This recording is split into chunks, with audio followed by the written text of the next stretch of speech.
This story seems a bit typical at first. I am one of those people who has never believed in the supernatural. Or at least, perhaps I believed when I was a child. But I grew out of those beliefs when I got older. I just didn't see any evidence for it.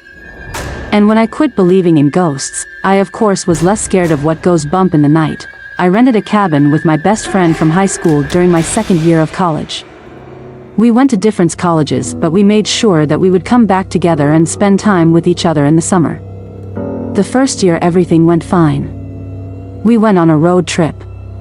However, the second summer, I was a bit too tired to do that. Finals had killed me and I just wanted to find a place to relax. Jack's idea was to rent a cabin out in the woods and maybe do some local fishing. We came to the cabin, sight unseen. Neither of us were disappointed though. The place was quite beautiful. And we had a really good first day and first night there. The second morning, however, I got up and went into the kitchen. I had bought myself several microwave sandwiches for breakfast. Someone had obviously opened the box up and taken one of the sandwiches. I didn't care. Jack was my best friend, so it didn't bother me if he wanted my food. However, later in the day, when I asked him how it was, he indicated that he hadn't taken it. I figured at first that he either did and forgotten it or that he just didn't want to tell me. So that's minor, right? Well, the second night I woke up because I heard Jack moving around in the living room. He normally slept like a rock and had a bladder as secure as Fort Knox, so I was surprised. I called out and asked him if anything was wrong but didn't get an answer. The following day, another one of my sandwiches were missing and I figured this was just a joke from Jack, who both insisted he didn't take one of the sandwiches and that he hadn't been up in the middle of the night. I really thought Jack was just messing with me. That was until that night. I was sleeping when I heard a creaking sound, which woke me up. I immediately looked over to my bedroom door and saw that it was slightly open. Someone behind the door was partly visible and then slammed the door. I got up, ran into the living room, expecting to catch Jack after peeking in the room at me. But he wasn't in the living room. I walked down the hallway to his room and his door was slightly open. Looking in, I noticed that he was sound asleep. I checked around the cabin, found all the windows and the doors were secured so no one could have gotten into the cabin. I had to go back to bed, having discovered nothing. It was tough getting back to sleep that night though. In the morning, I discussed it with Jack, who insisted he had not gotten up during the night and if he would have, he definitely wouldn't have been peeking in on me. I didn't suspect Jack was either gay and trying to catch me naked, something he had seen several times anyway, nor that he was some strange stalker who looked into people's rooms when they were unaware. So he brought up the idea that maybe the cabin was haunted. I laughed that off, of course, not believing in such things. But I guess for the first time in my life, I began thinking about it. And by the time I went to bed, I had really worked myself up into a mood where I was worried and couldn't get any sleep. After tossing and turning for about an hour or so, I decided to get up and get myself a snack. Sometimes a hot meal did a lot to help me sleep. Sleepily I walked over to my bedroom and opened it. Immediately, across the room I saw something moving. It stopped moving when I opened the door, and quickly disappeared and I heard a slamming noise. I ran over to the light, flipped it on, and when I did I noticed something that I hadn't noticed before. There was a cellar door in the living room area. I put two and two together quickly. I ran, took the couch and pushed it over the cellar door before running into Jack's room to tell him what I had seen. Someone was in the cellar of the cabin and had been coming out at night. I told him about the couch. Jack was a really big, muscular guy and he went immediately and sit down on the couch while I went to the phone and called the police. This was a vacation cabin, but it wasn't too far out of town. The police were there within half an hour. They brought the person out from the cellar, only to reveal it was a very skinny and sickly-looking woman. She had been living in that cellar for a while, stealing food from the people who had rented it. It turned out she was a schizophrenic woman who had been in and out of psychiatric wards. She was returned to one right after. I doubt she would have been able to harm us if she had wanted to. She was just trying to survive. But it was scary thinking that while we slept, she had been walking around the cabin eating our food.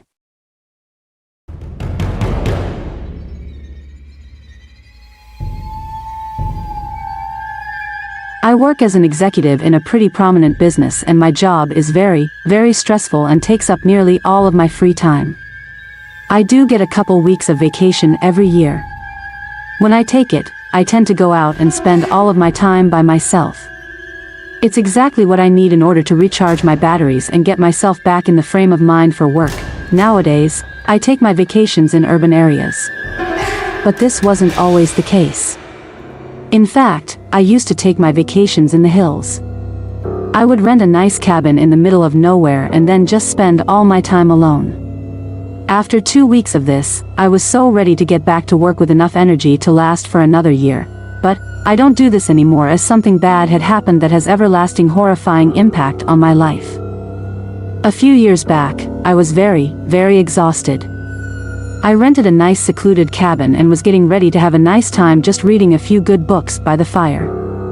I don't want to mention exactly where this happened, but I can tell you it was very far from civilization. I preferred this because I got to see more wildlife. But also, it was too far out for any real contact with the outside world. The company I rented the cabin from was in the closest town, over an hour-and-a-half drive down the mountain from the cabin. There were no phone lines or even a radio. The only way that I could communicate would be to get in my truck and drive to town. Now, there were other cabins in the hills in this area. So although it wasn't usual, it was completely possible to see someone out in the woods. A few days into my vacation, I was sitting on the porch reading a book and having a drink. This was around mid-morning or noon. I heard a noise off in the distance and really didn't think about it too much. But when I heard more of a rustling, I finally turned in the direction of the noise. I noticed that there was a person out in the trees. He wasn't doing anything out of the ordinary, and I assumed he was just a hiker. When he noticed that I noticed him, he raised his hand and gave me a wave. I gave a friendly wave back. He was the first person I had seen in a few days, and I have to admit it was nice to not think I was the only person in the world. He walked off and I went back to reading my book. I wasn't really paying attention to the time passing. However, I had gotten through a substantial portion of the book before I once again heard a rustling in the woods. This time, I looked up at the first noise. It was the man from before, and he was in the same place as before. I acknowledged him with a nod of my head. This time, though, he didn't nod back or wave or anything like that. He just stood there and stared at me. I mean, it may have seemed longer to me than it was, but it seemed like the guy was watching me for quite a long time. Finally, he left again. I wasn't sure what to think about what happened. I was slightly unnerved. But I still had no reason to be worried. A guy staring at you for a few moments could be for any reason whatsoever. But I decided it was weird enough that I no longer wanted to be outside on the porch. I grabbed my book and my drink, went into the house. Even though I felt like a ninny doing it, I locked the front door also. The rest of the day went fine without me hearing or seeing anything again. But around 10 p.m. that night, I heard some odd sounds coming from the driveway. Remembering seeing that guy around, I got a little nervous. I went and took my flashlight and went onto the porch. I shined the light around, trying to see if the guy had come back again. I walked around to the side of the cabin in the back, looking all around. I saw some movement among some bushes, and even though I had no reason to believe that it might have been him, I did get a bit apprehensive. I hurried back in the house and locked the door, I have to admit being a bundle of nerves. But I had some scotch and knew I would feel better after having a couple drinks. Well, I did a bit more than that, I guess. In fact, I got so tipsy that I stumbled into my room and passed out. I got up a couple hours later and got up to go pee. I walked through the living and to the bathroom, not turning on any of the lights. I peed, went back to bed. Of course I woke up in the morning with a headache. I was lucky I was on vacation, so I didn't have to do much. I got up and walked into the living room. Two things caught my attention. First, my front door was unlocked. Second, there was not tacked to the front door. It read simply, you might want to keep a light on. You walked right by me for your piss break. I left the cabin that day and have never gone back to the hills that it took place in.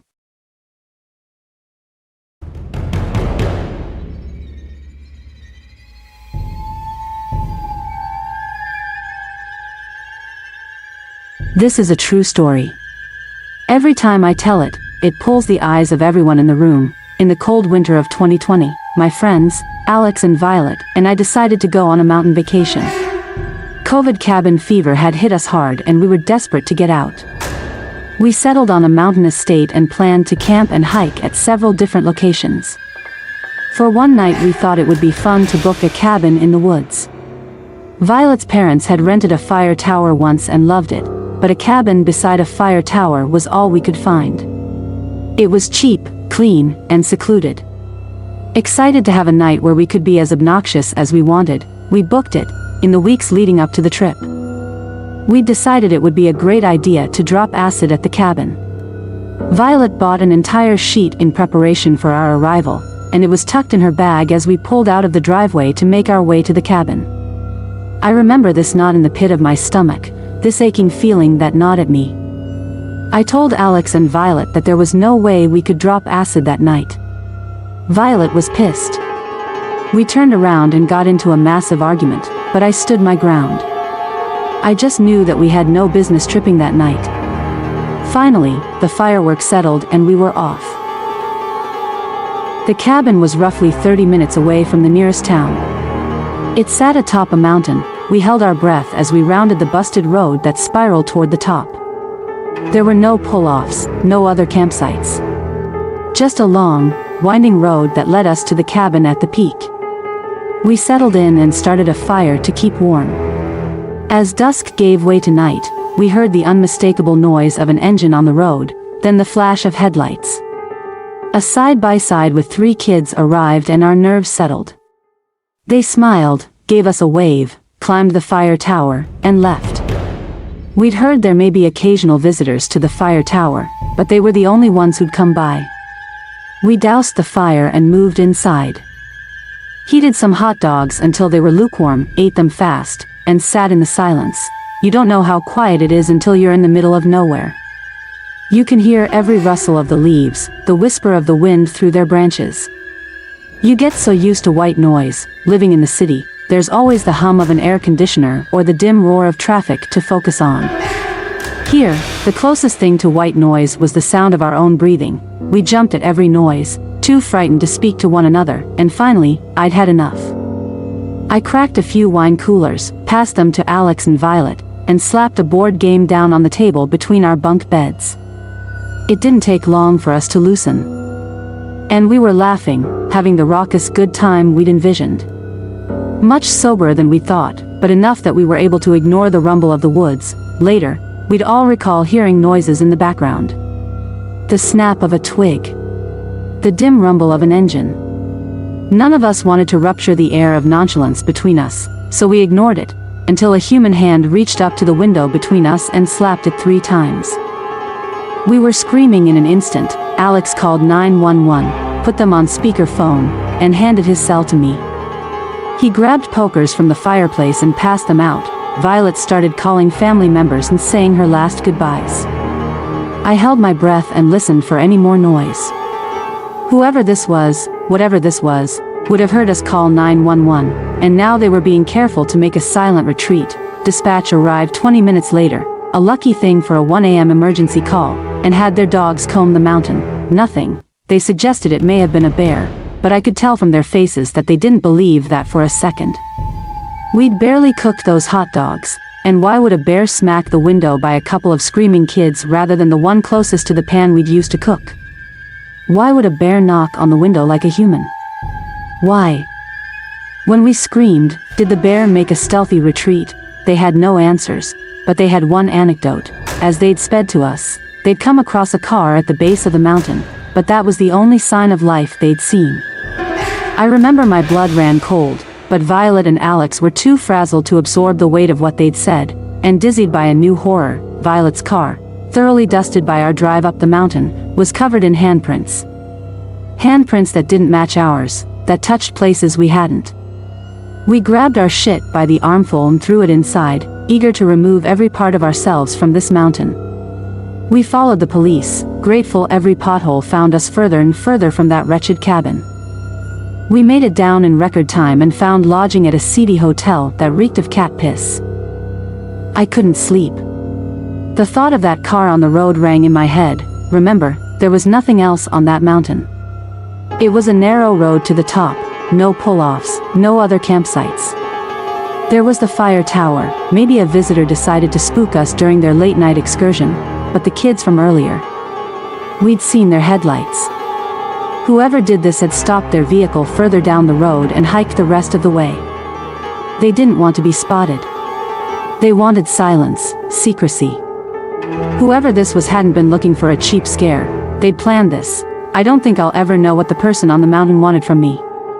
I don't know if it was a practical joke or the beginning of a night of terror. I'm grateful for Alex's quick wit in calling 911. I wonder if our visitor knew we had service? It had certainly been a welcome surprise to us. Perhaps that was a wrench in his plan, enough to spook him before he could make things ugly. In truth, I don't know if I want to know. I think I'm just content to say, midnight stranger, let's not meet.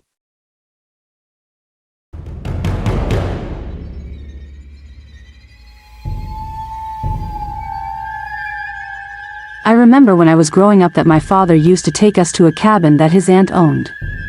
Our time there was always short, but it was always enjoyable. I always enjoyed hiking and playing in the woods. However, around the time I was 12 years old we stopped going. When I turned 25, I heard about my aunt passing away. At the reading of her will, she had left the cabin to me. I was surprised as I had gotten older and really hadn't thought of it very much. However, inheriting it made me so curious about what condition it had been in since I had last seen it. I didn't have vacation time, so I wasn't able to go and see the cabin right away. However, about 6 months after inheriting it, I went on my way to check it out.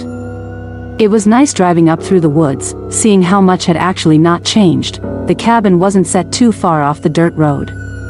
The driveway was maybe about 4 car lengths long. I tell you this because I was able to see the cabin from the street. When I got to the still familiar driveway, I slowed and was about to turn. However, I stopped when I saw that someone was sitting on the porch swing. In what had to be split-second timing, and the guy must not have seen me, I straightened the wheel out and kept driving up the road. I pulled off to the side and took out the paperwork. I wanted to make sure that I had gotten the right address. There were other cabins in the area and it had been over a decade since I had seen it. However, I confirmed that the cabin was, in fact, mine. After thinking about it, I thought I'd just pull into the driveway and have a chat with the guy. I mean, there must have been some reason he was there. Maybe he knew my aunt or something. Turning around, I went back in the other direction. However, as I got closer to the cabin, I felt my heart beating pretty loud. I was never one much for confrontation. As I got back to the driveway, I found myself unable to turn the wheel into the driveway. I had slowed down, but when I noticed the guy was still on the porch, I decided that it would be best for me to drive back into town and ask for the police to check it out. Yeah, I know it seemed like a bit of an overreaction. And I felt like a total coward for doing it. But best to err on the side of caution. I went to the police station, explained what had happened and asked them if they could take a drive out to the cabin. They were fine with that and told me I could either wait there or in the local cafe for them. I let them know I'd go to the cafe. The ride from the town to the cabin wasn't too long, really. But it seemed like the cops had been gone for a very long time. However, finally, after a couple hours, I saw the officer I had talked to earlier enter the cafe. He looked over at me and came to sit down. He opened a folder and showed me a picture, asking me if the picture was of the man I had seen on the porch. I confirmed that it definitely looked like the guy. The officer told me when they went back to the cabin, he noticed them and ran into the cabin. But they approached the cabin and eventually had to knock the door open. The man resisted them, so they had to handcuff him. They had to run some information and discovered the man was wanted in California for killing his girlfriend. We were in West Virginia, so I guess he had thought he had gotten far enough away that he could just hang out on the porch without anyone recognizing him. He had been at the cabin for a few months, assuming it was abandoned. When he saw the cop car coming, he figured that the police had found him. He had no idea they didn't know who he was. I have no idea if the man would have done anything to me had I actually driven up there. However, the guy was convicted of the murder, so there's no telling. I always thank God that I was too nervous to drive up there.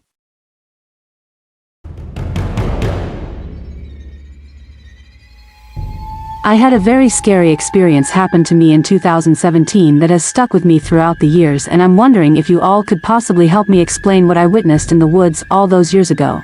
I was about 16 at the time and I am half indigenous.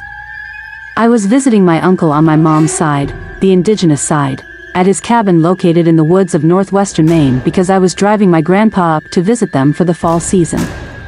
The cabin was rather small and could only accommodate my uncle, auntie, and grandpa, so I was told to sleep in the camper that was set back further into the woods. That evening went by as usual. Auntie made dinner and we all laughed and shared stories and eventually turned in for the night. I took a flashlight and started my way out to the camper. About halfway down, I shut off the flashlight and looked up to admire the night sky. It was at this point I noticed how quiet the forest had become. There were no birds or sounds of crickets or rustling leaves, just pure silence. I suddenly got this intense feeling of dread deep within my gut and the hair on the back of my neck stood up. The voice in my head told me to bolt to the camper as fast as I could. For some reason my instincts told me I didn't belong there and something was watching me. When I made it to the camper, I slammed the door shut and double-locked it, closing the window blinds.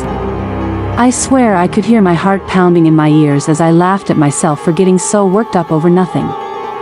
The entire night I was restless in my sleep. I couldn't help but hear footsteps and movement all around the camper. I told myself it was just curious animals and grazing deer, but my dreams were haunted by something I couldn't see. Unfortunately, this would not be my final experience of the weekend. By morning all seemed normal. I thought about mentioning what had happened to my grandfather over breakfast, but I was worried that he would brush me off as being overdramatic or being too used to the city life. I let the odd night slide off my mind as I enjoyed the day with my family and their big shepherd Frank. Just to calm my nerves, I asked for Frank to accompany me in the camper that evening to ensure I felt safe. The walk back was once again fine until I began to enter the tree line. I'm not sure if it was because I was feeling nervous as well, but Frank seemed to be on edge with his ears perked and head on a swivel. That night he slept in the bed of the trailer with me. I felt safer with the dog there, however I had an extremely awful dream in which when I awoke, Frank was staring at the wall of the trailer with his hackles standing on end. When the morning hit I packed my bags to leave in the afternoon and brought Frank out of the trailer and lead him out to the small field between the cabin and the thick woods. I was kicking his ball for him to excitedly chase, grab, and return to me. We continued this game until I kicked the ball a bit too hard and it rolled right down to the edge of the woods.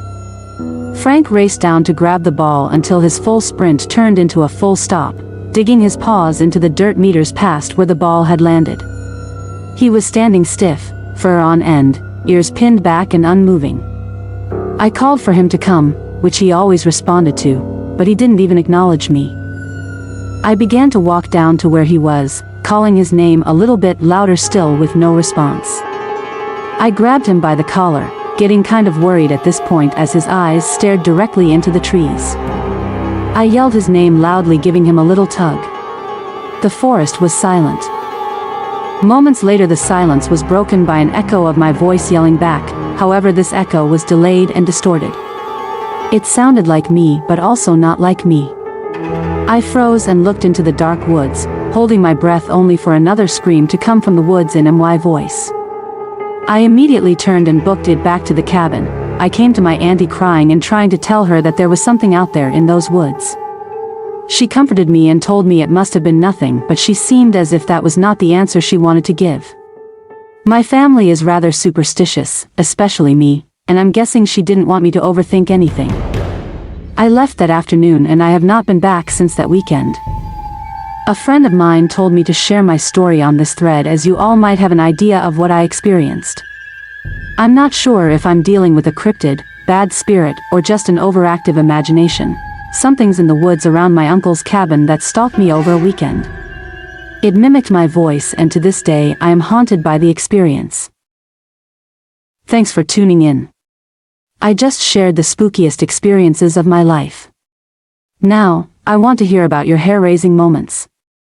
Drop your scariest stories and tell me how you dealt with those spine-chilling situations. Let's swap some spooky tales.